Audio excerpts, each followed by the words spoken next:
कभी कभी कुछ सफ़र सिर्फ घूमने के लिए नहीं बल्कि अपने मन को शांति देने के लिए होते हैं और हरिद्वार का ये सफ़र कुछ ऐसा ही था।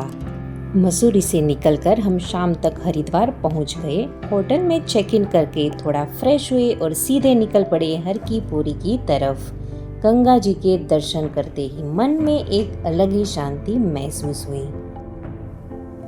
पूरे परिवार के साथ माँ गंगा को दीप अर्पित किया। ठंडे पानी से पवित्र जल को छूते ही ऐसा लगा जैसे सारी थकान पल भर में दूर हो गई हो। शाम ढल रही थी। भक्तों की आस्था माँ गंगा के प्रवाह के साथ बह रही थी। हमने पूजा की और तब तक गंगा आरती का समय हो चुका था। भीड़ बहुत ज्यादा थी, इसीलिए दूर से ही दर्शन करके बाजार की तरफ हम निकल गए।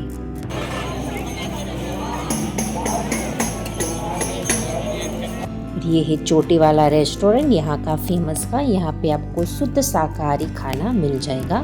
बिल्कुल हर की पौड़ी के किनारे पे है और ये कुछ मार्केट है जहाँ से आप कुछ चीजें खरीद सकते हो। भीड़ ज्यादा थी तो सोचा कल सुबह फिर आएंगे और माँ गंगा की गोद में डुबकी लगाएंगे। अब देख सकते हो कितने लोग यहाँ पे हैं। बहुत ही भीड़ थी, लेकिन एक अलग ही माहौल, अलग ही सुकून आपको हरिद्वार में आके मिलता है। भक्ति, साधना और सुकून का समन्वय, ये है हरिद्वार। फिर हमने ये चोटी वाला में डिनर करा, शुद्ध शाकाहारी खाना खाया और चले गए हम अपने होटल की तरफ। अगली सुबह हल्की बारिश ने मौसम को और भी खूबसूरत बना दिया।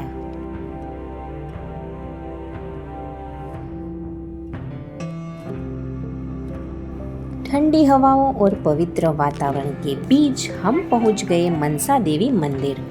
रोपवे का सफ़र अपने आप में बहुत सुंदर होता है। तो मनसा देवी और चंडी देवी दोनों के दर्शन के लिए कंबाइंड टिकट यहाँ पे मिलती है। तो वो लेके हम निकल गए रोपवे से माँ मनसा देवी के दर्शन के लिए। मनसा देवी मंदिर हरिद्वार के सबसे प्रसिद्ध और पवित्र मंदिरों में से एक माना जाता है। ये मंदिर बिलवा पर्वत पर स्थित है। माँ मनसा देवी को मनोकामना पूरी करने वाली देवी माना जाता है। कहा जाता है कि सच्चे मन से मांगी गई इच्छा माँ मनसा देवी जरूर पूरी करते हैं। तो मनसा देवी माँ के दर्शन के बाद हम निकल गए चंडी माँ के दर्शन के लिए और बीच में यहाँ के फेमस छोले कचौरी है, इसको खाना बनता है। और ये यहाँ की famous full of dry fruit lassi तो पीनी बनती है।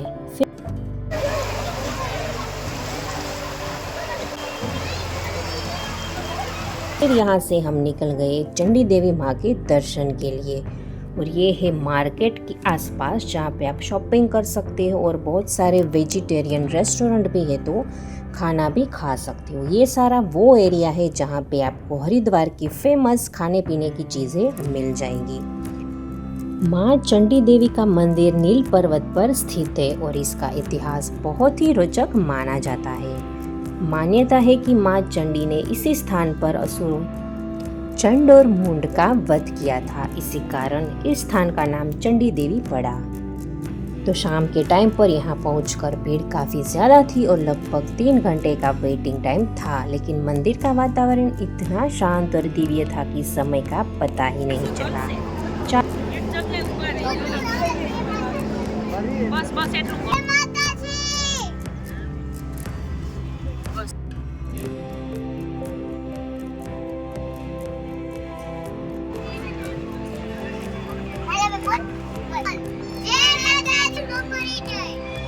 चारों तरफ जय माता दी के जयकारे गूंज रहे थे। लंबे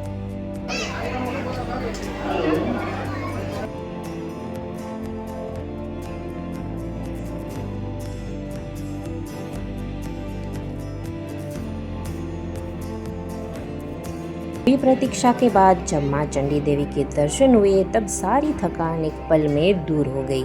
ऐसे लगा जैसे माँ ने अपने भक्तों को बुलाकर उनकी सारी परेशानियां दूर कर दी।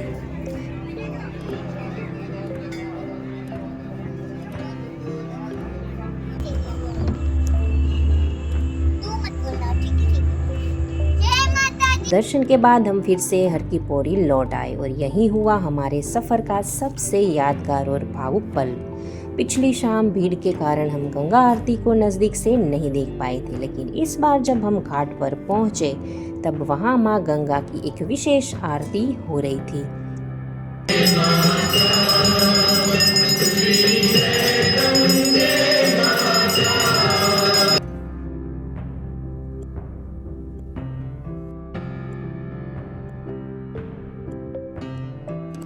इस बार हमने बिल्कुल सामने बैठकर मां गंगा की आरती करने का अवसर मिला। आरती के दीपक की रोशनी, मंत्रों की गूंज, घंटियों की धुन और मां गंगा का पवित्र प्रवाह, वो दृश्य ऐसा था जैसे शब्दों में बयां करना मुश्किल है।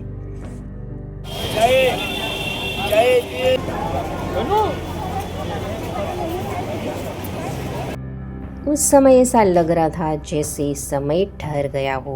बस माँ गंगा, भक्ति और मन की शांति।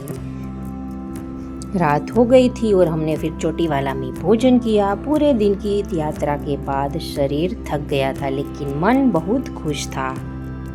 फिर होटल लौटे। समय एक ही बात महसूस हो रही थी। हरिद्वार आकर सिर्फ मंदिरों के दर्शन नहीं होते, बल्कि अपने आप से भी मुलाकात होती है। यहाँ की हवा में भक्ति है, माँ गंगा के जल में पवित्रता है और हर गली में आस्था बसी हुई है। अगले दिन हमें ऋषिकेश के लिए निकलना था, लेकिन हरिद्वार की यादें और माँ गंगा का आशीर्वाद हमारे साथ हमेशा रहने वाला था।